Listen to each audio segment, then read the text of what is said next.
C'est la 10e journée de Top 14 et bien que l'on soit à Noël, c'est sous le soleil de Montpellier que Castres se déplace avec l'ambition de faire un résultat. Des Castrés en difficulté tout de suite dès le début de rencontre face à la Furia montpelliéraine. Carbonel récupère le ballon et transmet à Yann Serfontein qui file déjà inscrire le premier essai de la rencontre. Après 8 défaites consécutives en championnat, Montpellier est déterminé à retrouver le chemin de la victoire dans le sillage de son Sud-Africain.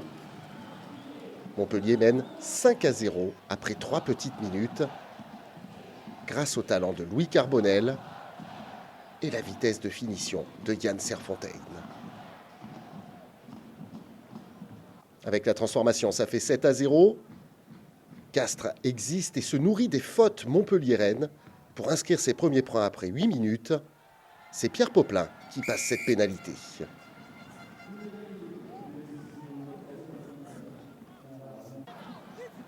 Quelques minutes plus tard, on se retrouve à 10-6. Moment choisi par les Montpelliérains pour passer la défense dans les airs avec ce coup de pied. Botitou est repris. Le contre-ruck est en place. Carbonel récupère le ballon. Forletta passe sur un pas. Et dans un deuxième temps, c'est Marco Tolègne qui file dans la diagonale pour inscrire le deuxième essai des Cistes. On joue depuis seulement 23 minutes et Montpellier se détache enfin un peu au score. Botitou n'a pas vraiment de soutien et ne refuse pas le jeu, mais ça coûte cher au centre castré, car derrière Marco Tolègne, l'ancien Bordelais peut pointer une deuxième fois dans l'embut.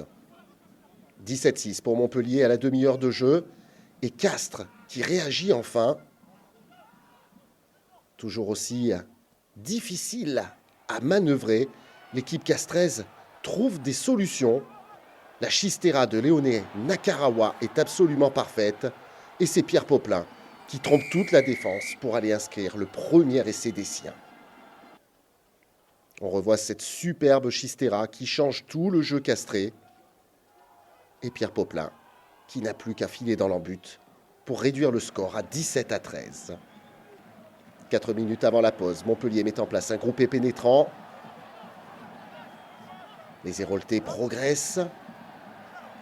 Léo Colli attend le bon moment pour expédier le ballon et part sur la gauche, où la transmission de balle est absolument parfaite pour le troisième essai, inscrit par Arthur Vincent.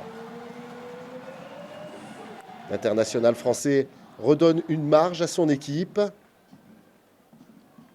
Et on revoit cette excellente dernière passe de Yann Serfontein. Montpellier mène 24-13 à la pause. Mais dès le retour des vestiaires, Castres se remet la tête à l'endroit. Botitou part dans la diagonale, feinte la passe. Le ballon traîne un peu, mais Palis lui donne une deuxième vie. Et que dire de Poplin, qui efface 2 défenseurs avant de trouver la passe parfaite pour Botitou. Le deuxième essai castré est imparable. Les Tarnais reviennent complètement dans la partie et ne sont plus menés que 24-18. On revoit ce superbe travail de Pierre Poplin et ce cadrage débordement parfait. Derrière, il n'y a plus qu'à fixer le dernier défenseur et Botitou s'occupe du reste. À une demi-heure de la fin de la rencontre, Louis Carbonel donne un peu plus de marge à son équipe avec cette pénalité de 50 mètres. 27-18 pour Montpellier, qui se pense alors à l'abri. Mais Castres revient avec une nouvelle pénalité à 27-21. Et c'est encore une fois Louis Carbonel qui va faire la décision sur cette ultime pénalité. Ça passe pour l'ouvreur montpelliérain. Et Montpellier mène 30-21. Ce sera le score final, car sur cette dernière action, les Montpelliérains vont s'en sortir in extremis avec ce dégagement de Cobus Reinhardt. 125 jours après, Montpellier retrouve le chemin de la victoire en top 14. La joie des joueurs et du nouveau staff est évidente. Sous le soleil de Montpellier, Noël sera agréable.